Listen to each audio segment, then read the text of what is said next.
Good morning students, welcome to my YouTube channel. सारे points discuss करेंगे।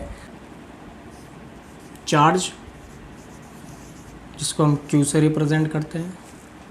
Second thing is current, जिसको हम I से रिप्रेजेंट करते हैं। Third is electrical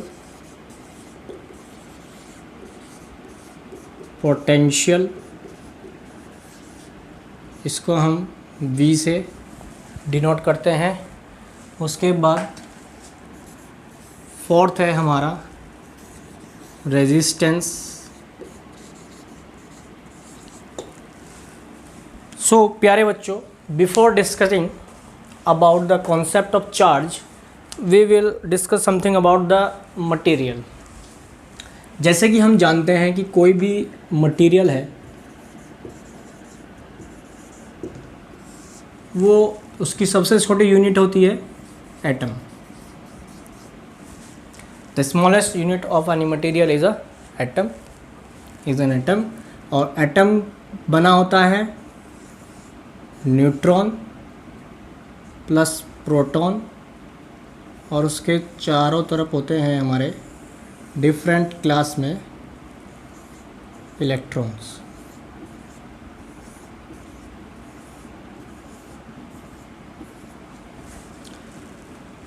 This is orbitals and that is nucleus। तो ध्यान से देखिए बच्चों, जो हमारा एटम होता है, जिसको हम हिंदी में परमाणु बोलते हैं, वो मिलकर बना होता है दो चीज़ों से। First thing is nucleus and second thing is electrons. तो न्यूक्लियस में हमारे पास दो चीज़ें होती हैं mainly, neutron and proton. Proton एक पॉजिटिव चार्ज पार्टिकल है और न्यूट्रॉन पे कोई चार्ज नहीं होता है। एंड उसके जो आउटर है, उसके आउटर में क्लासेस होती है, डिफरेंट टाइप के ऑर्बिट्स होते हैं जिनमें हमारे इलेक्ट्रॉन्स मूव कर रहे होते हैं।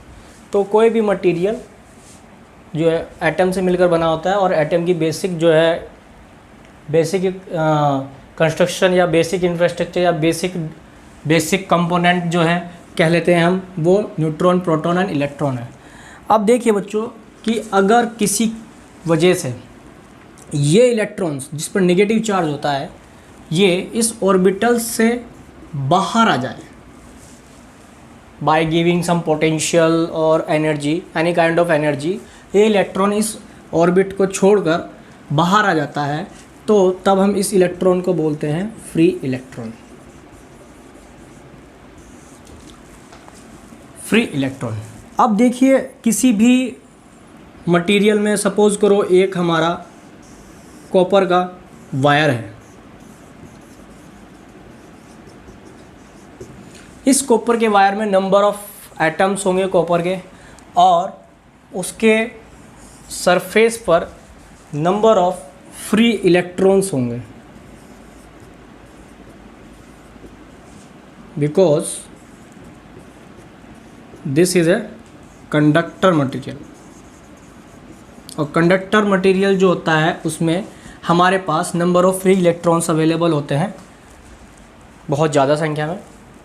सो दीज फ्री इलेक्ट्रॉन्स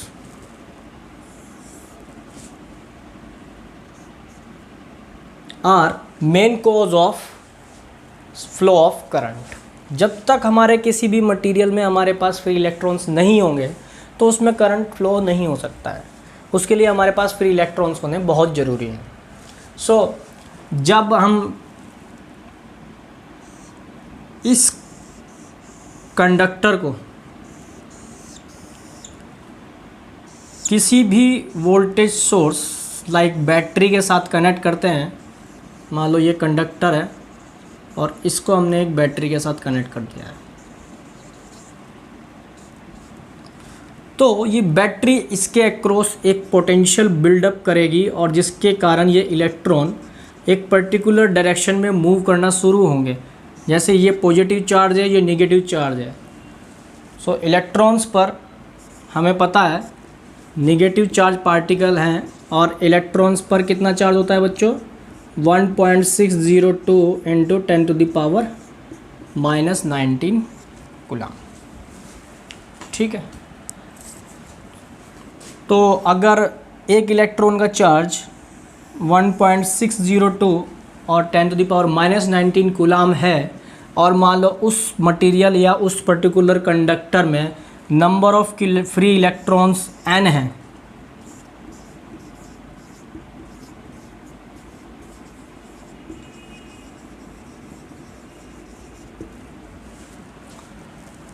तो यहाँ पर अब पिक्चर में आता है चार्ज। तो हमने जाना बच्चों कि जो बेसिक है किसी भी मटेरियल का वो है एटम, और एटम मिलके बना होता है न्यूट्रॉन, प्रोटॉन और इलेक्ट्रॉन से। और ये इलेक्ट्रॉन जब बाहर फ्री होके बाहर आ जाते हैं, इनको बोलते हैं हम फ्री इलेक्ट्रॉन। और ये किसी भी मटेरियल में, सपोज जो कंडक्टिंग मटेरियल है उसमें अवेलेबल होता है। और एक इलेक्ट्रॉन पर कितना चार्ज होता है 1.602 इंटू 10⁻⁹ कूलम। और मानो हमने एक कंडक्टर लिया है, उसमें n number of free electrons हैं, तो अब चार्ज क्या होगा उस पर ये हम देखेंगे। सो चार्ज Q जो है वो इक्वल टू होता है n इंटू E। इसका मतलब ये है बच्चों कि अगर किसी भी कंडक्टर में हमारे पास n इलेक्ट्रॉन्स हैं तो उस पर जो टोटल चार्ज होगा वो n into charge of 1 electron charge. So total charge जो होगा वो n into 1.602 into 10⁻⁻19 coulomb. Charge की जो यूनिट होती है बच्चों, unit of charge is coulomb. यहाँ तक सब बच्चों को समझ में आ गया होगा कि चार्ज क्या होता है। चार्ज बेसिकली एक तरीके से रिप्रेजेंटेशन है कि किसी मटेरियल में हमारे पास कितने फ्री इलेक्ट्रॉन्स, किसी भी कंडक्टर में हमारे पास कितने फ्री इलेक्ट्रॉन्स अवेलेबल हैं उतना ही चार्ज अवेलेबल होता है उस मटेरियल पे या उस कंडक्टर पे। अब बच्चों आती है पिक्चर में हमारा टॉपिक करंट।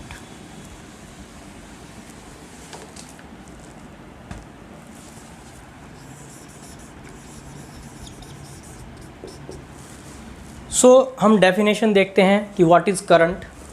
तो उससे पहले हम एक चीज़ डिस्कस करते हैं। बच्चों आपने देखा होगा कि अगर दो वाटर लेवल हैं, दो टैंक्स हैं और जिनमें डिफरेंट वाटर लेवल्स हैं और उनको हम कनेक्ट कर दें तो क्या होगा, और वो सेम हाइट पर रखे हुए हैं तो क्या होगा कि वाटर हायर वाटर लेवल से लोअर वाटर लेवल वाले टैंक की तरफ मूव करना शुरू करेगा और दोनों का वाटर लेवल सेम हो जाएगा।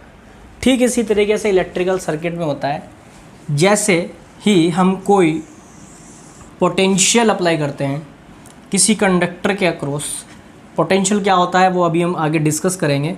तो क्या होता है, एक पोटेंशियल डिफरेंस, ये pressure, electrical pressure difference create हो जाता है, जिसके कारण ये इलेक्ट्रॉन्स एक प्लेस से दूसरे प्लेस की तरफ मूव करने लगते हैं एक पर्टिकुलर सीक्वेंस में।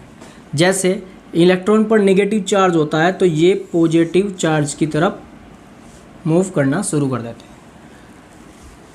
और the current is nothing but current in a conductor is rate of flow of charge. So let us assume that if the total charge on a material is Q charge है हमारे पास और ये t second तक, t second time तक flow हो रहा है किसी particular cross section of a conductor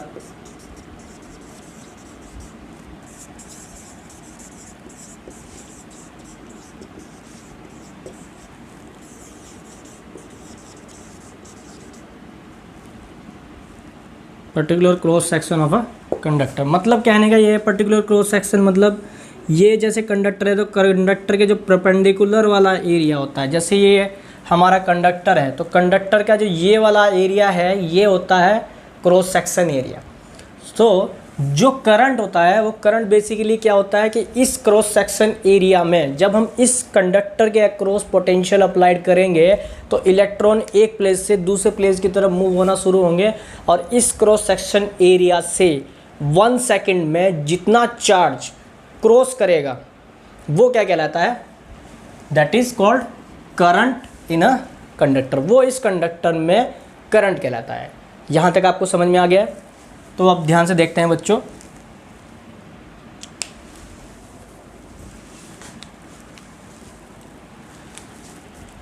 total current कितना होगा,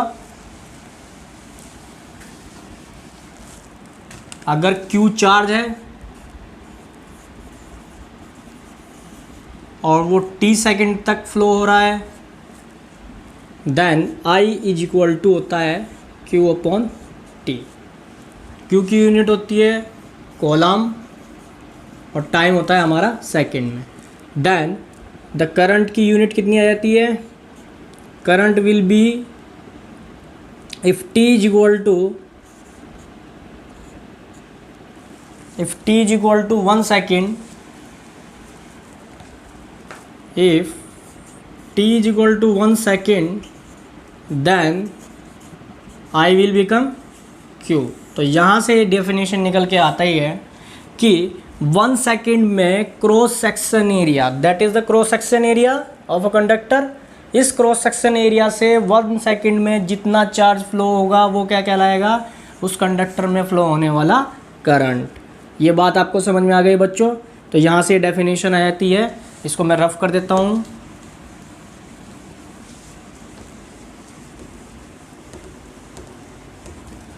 करंट इज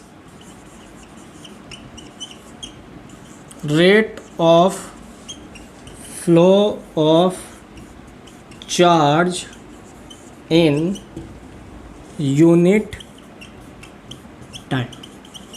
ये डेफिनेशन यहाँ से निकल कर आई है। तो वो यूनिट टाइम सेकंड होता है, 1 सेकंड होता है। अब करंट की यूनिट आती है, यूनिट ऑफ करंट जो होती है वो होती है एम्पियर। तो यहाँ से बच्चों I is equal to Q upon T से हमारे पास निकल कर आएगा 1 ampere if Q is equal to 1 coulomb हो,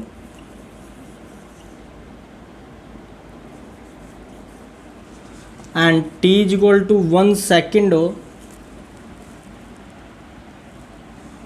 T is equal to 1 second हो और Q is equal to 1 coulomb हो, तो बेटा हमारा करंट कितना निकल के आएगा, देखते हैं बच्चों।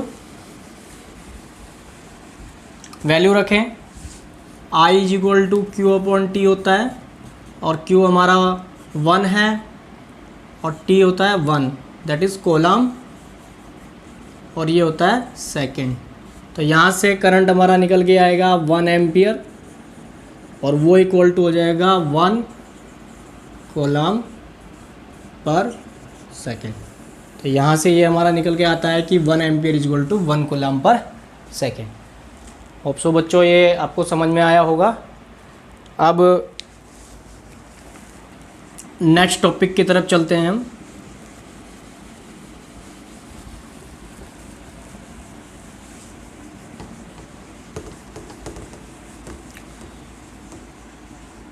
बेटा नेक्स्ट टॉपिक है हमारा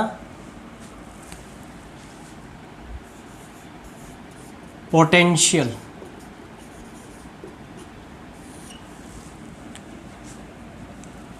So according to the definition of potential,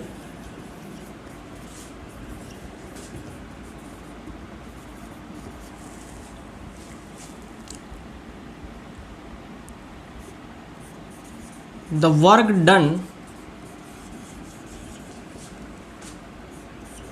to move a charge which is unit charge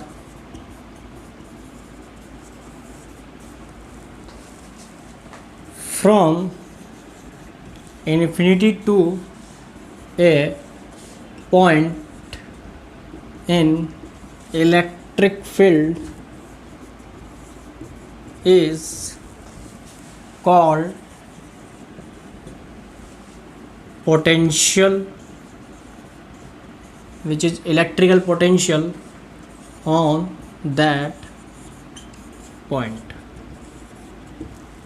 So basically if the work done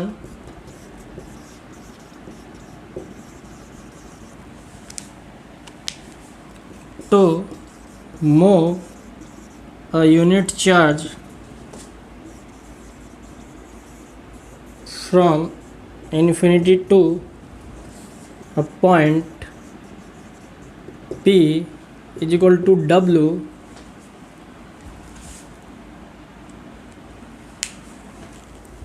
यहाँ पे हम Q चार्ज ले लें अगर, then potential on P V is equal to W upon Q। तो ये बेटा potential का फॉर्मूला होता है, और ये इलेक्ट्रिकल फील्ड में इन्फिनिटी से किसी पॉइंट P तक Q चार्ज, यूनिट चार्ज या Q चार्ज को P तक लाने में जितना वर्क डन किया जाता है, that is simply called potential on that point, unit charge. तो बच्चों, मुझे पूरी उम्मीद है कि आपको यहाँ तक ये कॉन्सेप्ट समझ में आया होगा, और यहीं पर आज हम अपनी वीडियो को समाप्त करते हैं। होप सो आपको मेरा लेक्चर बहुत इंटरेस्टिंग लगा होगा, और मेरी आप लोगों से रिक्वेस्ट है कि आप मेरे चैनल को सब्सक्राइब कीजिए, शेयर कीजिए इस वीडियो को, मेरे चैनल पे जो बेल आइकन है उस पर क्लिक कीजिए, ताकि जो इससे नेक्स्ट टॉपिक है, नेक्स्ट वीडियोज़ है, उसका नोटिफिकेशन आपके पास आ सके। और ऐसे ही मुझसे जुड़े रहिए और अपनी नॉलेज को बूस्ट कीजिए। Thank you very much, thanks.